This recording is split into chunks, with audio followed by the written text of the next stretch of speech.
Destaque internacional agora: Israel retoma ações no sul do Líbano, enquanto o mundo espera que o ano novo seja de paz na região. Acompanhe.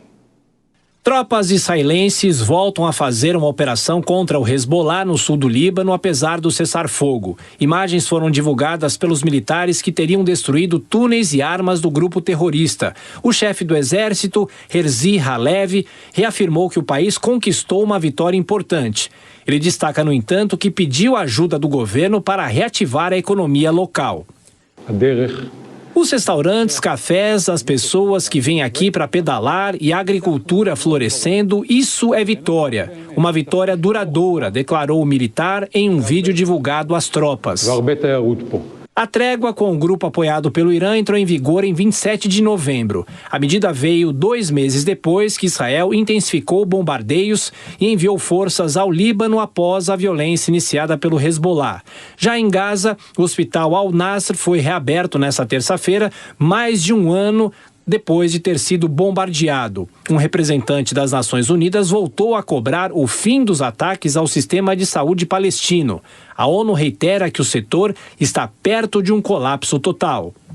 As guerras na Ucrânia e no Oriente Médio avançam 2025 em meio a dúvidas sobre o cessar-fogo e a influência da sucessão presidencial dos Estados Unidos em todo esse processo. Nosso entrevistado agora é o coordenador de Relações Universitárias da Stand With Us Brasil, o professor Augusto Lerner Krieger. Tudo bem, professor? Muito obrigado por estar aqui conosco nessa véspera de Ano Novo. Muito obrigado, bem-vindo e boa noite.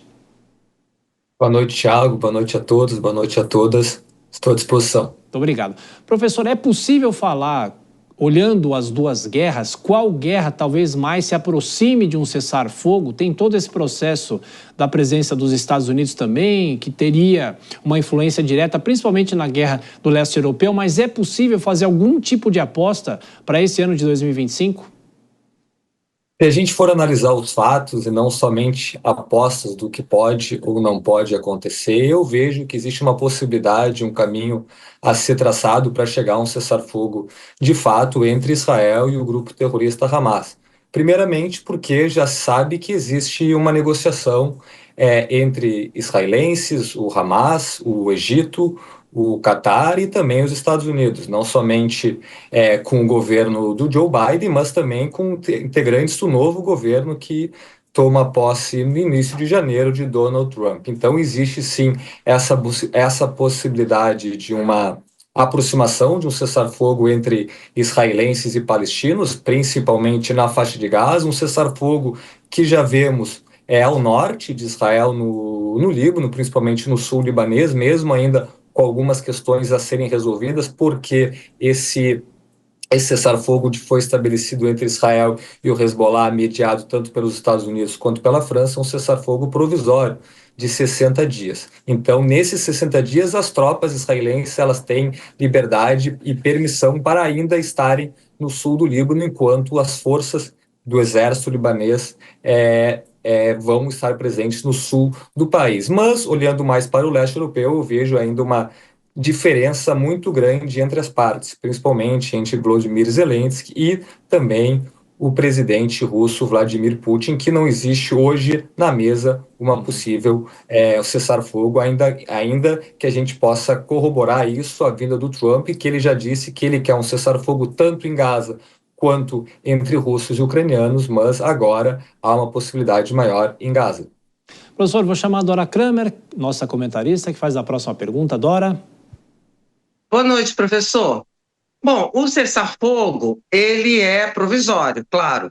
Agora, como é que a gente pode esperar, considerando o perfil do Trump e também as atitudes, as relações dele nessas duas regiões no primeiro mandato dele, o que a gente pode projetar que ele pode ou deve fazer diferente do Joe Biden em relação a esses dois conflitos?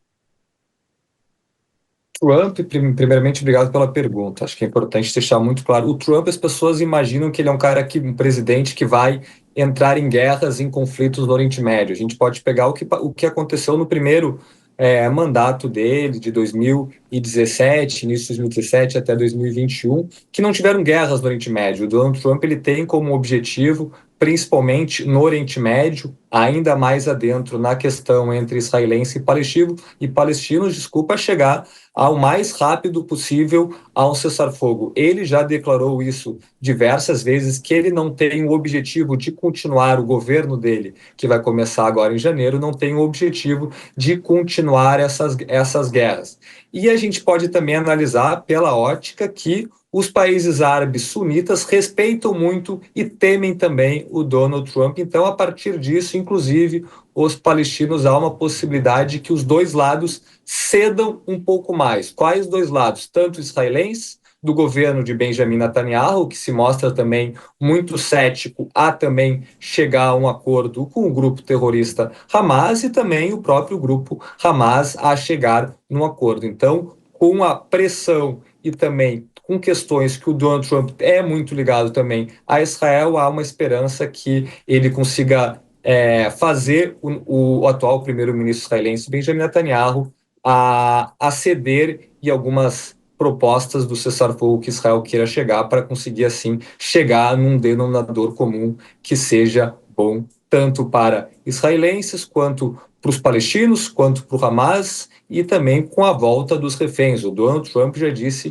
que também, assim que ele chegar no poder, se os reféns não tiverem, os mais de 100 reféns que ainda estão em posse do grupo terrorista, não voltarem para Israel, ele vai tomar ações com o próprio exército americano. Então, isso indica que há uma possibilidade muito grande com a saída de Joe Biden e a retomada na volta O professor, do presidente Donald Trump. Por favor. Não, Raí, rapidamente para falar do leste europeu, né? A sucessão nos Estados Unidos vai interferir de que maneira nessa guerra? Porque o presidente da Ucrânia pode ficar isolado, pode sofrer algum processo de isolamento, porque o governo americano ajudou muito a Ucrânia nesses últimos anos.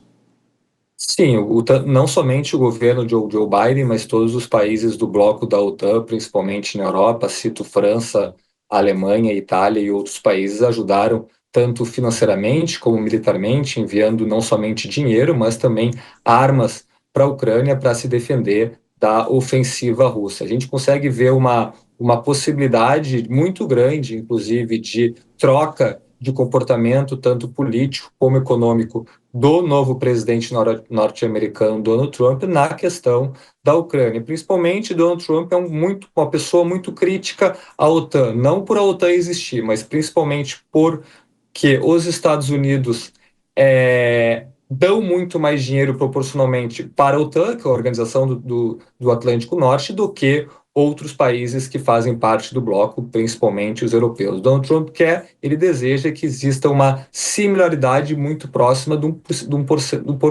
percentual que seja próximo aos gastos militares desses países. E a partir disso, o que eu entendo, o que eu imagino que possa acontecer é o seguinte, Tiago, o Donald Trump vai tentar negociar em duas esferas diferentes. A primeira, com o Vladimir Zelensky, falando o seguinte: o Donald Trump é um negociador, a gente tem que admitir esse fato, e qual que é a análise que eu posso fazer? Ele vai utilizar, se o presidente ucraniano não for para uma mesa de negociação com Vladimir Putin, presidente russo, nós vamos cessar a ajuda militar norte-americana, que é a maior de todas. Inclusive agora, Joe Biden acabou de assinar um pacote de bilhões de dólares para enviar para a Ucrânia.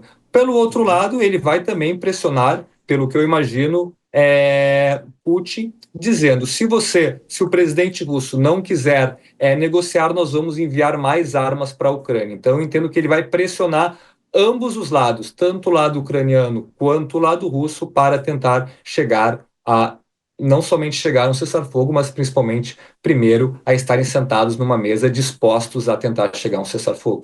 Professor Augusto Lerner Krieger, mais uma vez, muito obrigado pela gentileza de nos atender. Um excelente ano, boa passagem de ano para o senhor. Até a próxima. Um abraço.